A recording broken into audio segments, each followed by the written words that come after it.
बिस्मिल्लाहिर्रहमानिर्रहीम dear student अस्सलाम वालेकुम। एक्सरसाइज 7.1 का क्वेश्चन नंबर 2 है जी, find the distance between points, यानी दो पॉइंट्स दिए हुए हैं ए एंड बी, इनके दरमियान का हमने फासला निकालना है। तो स्टूडेंट क्वेश्चन बहुत आसान है, ठीक है, छोटे छोटे क्वेश्चन है। बस स्टूडेंट पहले क्वेश्चन में समझाने के लिए थोड़ी डिटेल दूंगा, बाकी जस्ट फार्मूला लगाएं और क्वेश्चन इंशाल्लाह हल होते जाएंगे। तो देखें, अगर हम पॉइंट ए को देखें तो ये है जी, पहला एक्स होता है ना, दूसरा वाई होता है। तो ये 6 और 7, ये देखिए एक्स 6 है, वाई 7 पॉजिटिव, तो इनको बढ़ाएं अगर हम, तो ये हमारे पास, यानी इसको सीधा करें तो ये तकरीबन ये पॉइंट बनता है। यानी इससे भी सीधी लाइन लाएं ना, ठीक है, लगाएं ऐसे, इससे भी सीधी लाइन लगाएं तो ये पॉइंट, और इसके भी सीधी करें तो ये, तो तकरीबन ये पॉइंट बनता है ये वाला, ठीक है। इस तरह दूसरा देखें तो इसमें एक्स जो है वो 0 है और वाई जो है वो -2 है। तो एक्स तो ये हुआ, वाई -2 ये, तो ये वाला पॉइंट बनता है, ठीक है, जैसे चैप्टर नंबर 5 में हम करते रहे ना। अब इसको हम अगर ज्वाइन करें तो एक लाइन बनेगी, तो ये पॉइंट और ये पॉइंट, ठीक है। मैं इसको लिख देता हूं ए पॉइंट, यानी ये वाला, और वो क्या था 6 और 7, और ये वाला बी पॉइंट, और ये है 0 और -2। तो इस पॉइंट से इस पॉइंट के दरमियान कितना डिस्टेंस है, ठीक है ना, कितना फासला है, ये हमने फाइंड करना है। पॉइंट ड्रा करना और लाइन लगाना हमने चैप्टर नंबर 5 में सीख लिया था। इसमें हमने इस पॉइंट के और इस पॉइंट के दरमियान फासला कितना है, और इस तरह इसका, अगर इस पॉइंट से इस पॉइंट के मिड पॉइंट निकालना, यानी सेंटर वाला पॉइंट कौन सा बनता है, तो वो भी हम इसी एक्सरसाइज में अगले क्वेश्चन में कर लेंगे। अभी हमने सिर्फ इन दोनों पॉइंट्स के दरमियान का डिस्टेंस निकालना है, ठीक है। तो बस ये थोड़ा सा समझाने की कोशिश की है। बाकी आप अगर हर क्वेश्चन में ग्राफ बना के कर लें तो ज़बरदस्त है, अगर ना भी बनाए इसका तो ये मसला को नहीं है, ठीक है जी। तो अब हम फार्मूले की तरफ चलते हैं। तो फार्मूला लिखने के लिए ना हम या तो लिखते हैं जी ए बी, ठीक है, इसका मैग्नीट्यूड या डिस्टेंस पॉइंट जो है, क्योंकि इन दो पॉइंट्स के दरमियान हमने डिस्टेंस निकालना है, तो या तो इसलिए इस तरह लिख लें, ठीक है। आगे फार्मूला जी x2 - x1 का स्क्वायर प्लस y2 - y1 का स्क्वायर, और इनके ऊपर है स्क्वायर रूट, ठीक है जी। तो या तो हम इस तरह लिख लेंगे या आप सिंपल d लिख सकते हैं, ठीक है, डिस्टेंस, तो आपकी मर्जी है। पहले मैंने ऐसे लिख दिया, अब नीचे d मैं लिखता जाऊंगा। तो अब देखिए स्टूडेंट, बहुत आसान है कि x2 - x1, जो पहला पॉइंट है इसका भी ये x है और ये y है, दूसरे का भी ये x है और ये y है, लेकिन हमें 1 और 2 कैसे करना है। पहले पॉइंट का जो x है वो x1 है और जो y है वो y1 है। इसी तरह दूसरे पॉइंट का जो x है वो x2 और जो y है वो y2। ओके हो गया जी। ये आप चाहे तो ऊपर हर क्वेश्चन में मेंशन कर लें या वैसे ही याद रख ले तो बेहतर है, ठीक है। तो देखिए x2 - x1, तो x2 है जी 0, x1 वो है 6, इसका स्क्वायर, प्लस y2 क्या है जी -2 है, माइनस y1 क्या है 7, और इसका स्क्वायर, और ऊपर है स्क्वायर रूट, क्या है जी स्क्वायर रूट। ओके जी। तो अब d मैं ऐसे लिखते आ रहा हूं, तो ये 0 अगर 6 में से निकाल भी दे तो -6 का स्क्वायर हो जाएगा। इसी तरह ये अंदर ब्रैकेट के अंदर इसको हल करें तो प्लस माइनस माइनस प्लस होता है, -9 इसका स्क्वायर। मजीद हम इनके स्क्वायर अब हल करते हैं जी। 6 का स्क्वायर क्या होता है 36, और स्टूडेंट ये आपको ऑलरेडी पहले भी बताया हुआ है, फिर बता रहा हूँ कि अगर आप इवन पावर भी कर रहे हो ना, 2 4 6 इस तरह की, ठीक है ना, तो उसका जो आंसर है चाहे वो नेगेटिव भी हो प्लस में आता है। ओके, इस तरह हम स्क्वायर, क्योंकि एक इवन पावर है, ठीक है, तो इसका ये जो नेगेटिव वाला जो है इसका स्क्वायर हम करेंगे तो ये भी पॉजिटिव आएगा, और 9 का स्क्वायर होता है 81। ओके हो गया जी। अब हम इन दोनों को करते हैं ऐड, तो हमारे पास ये क्या आ जाएगा, तो इनको ऐड करने से ये आ रहा है जी 117 अंडर रूट। अब अगर हम देखें इसका रूट हल हो जाए फिर तो ठीक है, ठीक है, पॉइंट्स में ना आए तो, अदरवाइज फैक्टराइजेशन भी हो सकती है। तो रूट तो इसका पॉइंट्स में आ रहा है, चलें हम इसकी फैक्टराइजेशन देखते हैं, अगर मुमकिन है तो कर लेते हैं, अदरवाइज फिर यही आंसर हो जाएगा। तो ये 3 पे इसकी फैक्टराइजेशन हो रही है जी, यानी 117, अगर हम 3 पे डिवाइड करें तो 39 आएगा, फिर 3 पे डिवाइड हो जाता है, तो 1 टाइम 3, फिर 3 टाइम ये 9 हो जाएगा, और ये 13 1 टाइम। ओके जी। तो यहाँ पे अगर हम देखें तो हमारे पास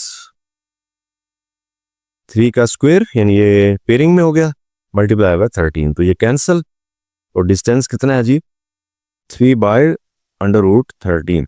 अब ये सेंटीमीटर में हो मीटर में हो जो भी हो, तो इस पॉइंट से इस पॉइंट के दरमियान ये जो सारा फासला बना है ये बनता है जी 3/√13। ओके हो गया जी। तो नेक्स्ट क्वेश्चन में ये मैं ग्राफ से नहीं करूंगा, जस्ट फार्मूला से मैं कर दूंगा ताकि जल्दी हो जाए। ओके जी। जिस स्टूडेंट क्वेश्चन नंबर 2 का पार्ट नंबर 2 है जी, इसमें सी और डी 2 पॉइंट्स दिए हुए हैं, तो इनका दरमियान का हमने डिस्टेंस फाइंड करना है। तो क्योंकि पहले पॉइंट्स का जो x है वो x1 होता है और y भी 1 होता है, और ये x2 और y2। तो स्टूडेंट फार्मूला मैंने लिखा हुआ है, जैसे इसमें वैल्यूज को पुट करें। x2 हमारे पास क्या आ रहा है जी 3 माइनस x1 क्या है वो है -5।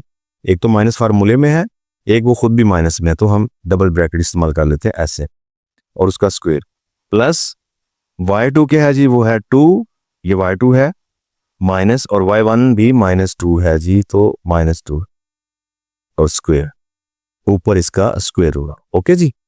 तो d is equal to square root, ये 3 रहा, ये माइनस माइनस प्लस 5 ऊपर स्क्वायर, प्लस ये 2 माइनस माइनस प्लस 2 और ऊपर स्क्वायर।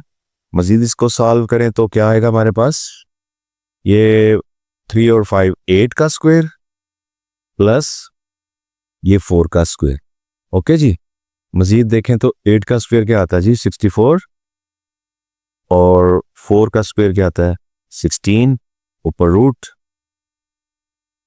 अब हम क्या करेंगे जी, अब हम दोनों को ऐड करेंगे तो हमारे पास क्या आएगा 80 आ रहा है। तो 80 का डायरेक्ट तो रूट नहीं होता, चलिए फैक्टराइजेशन कर लेते हैं जी। 80 की 2 पे करेंगे तो 40 आ जाएगा, फिर 2 पे करें 20, 2 से फिर 10, 5, तो 5 1 टाइम 5। अब इसकी भी पेयरिंग होगी, ये भी पेयरिंग 5 एज इट रहेगा। तो चले मैं इस तरफ थोड़ा कर लेता हूँ इसको।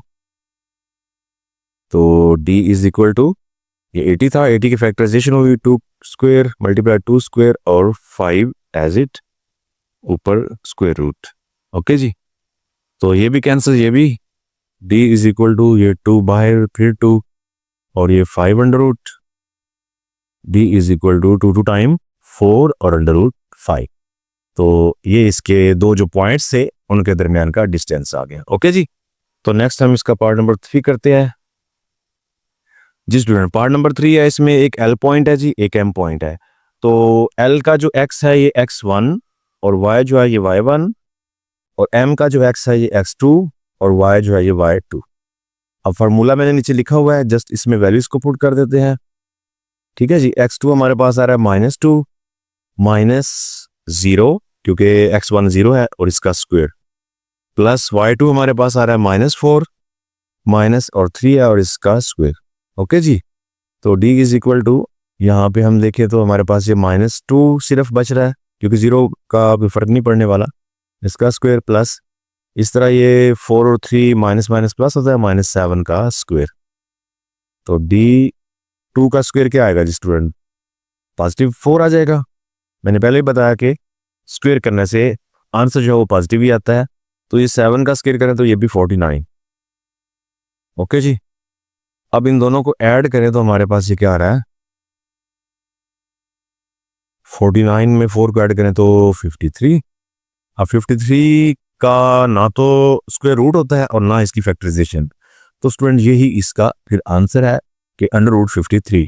दो जो पॉइंट्स है L और M, इनके दरमियान का जो डिस्टेंस है वो √53 है। ओके जी। नेक्स्ट पार्ट तरफ चलते हैं। क्वेश्चन नंबर 2 का लास्ट पार्ट है जी, पार्ट नंबर 4। इसमें P और Q 2 पॉइंट्स दिए हुए हैं। P जो है इसका ये जो पॉइंट है ये x1 और ये y1, Q के दोनों पॉइंट 0 0 हैं तो ये x2 और y2। ठीक है जी।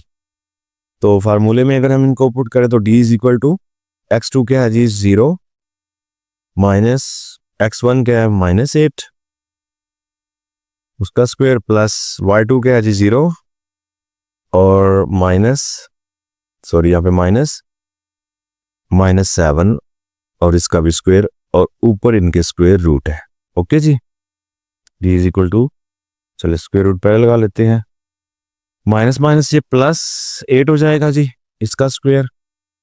इसी तरह ये माइनस माइनस +7 का स्क्वायर, तो 8 का स्क्वायर क्या आता है जी 64 और 7 का 49। ठीक है, इनको ऐड कर लें दोनों को, क्या आता है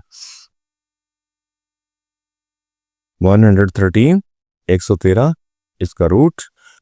तो स्टूडेंट इसका भी ना तो स्क्वायर रूट होता है यानी पॉइंट में चला जाएगा और ना ही इसकी फैक्टराइजेशन है, तो ये इसका आंसर है फिर √113, यानी ये 2 पॉइंट के दरमियान का डिस्टेंस होगा। ओके जी, क्वेश्चन नंबर 2 के तमाम पार्ट्स जो है वो सॉल्व हो चुके हैं और अगले लेक्चर में इंशाल्लाह हम क्वेश्चन नंबर 3 को सॉल्व करेंगे। तब तक के लिए अल्लाह हाफिज़।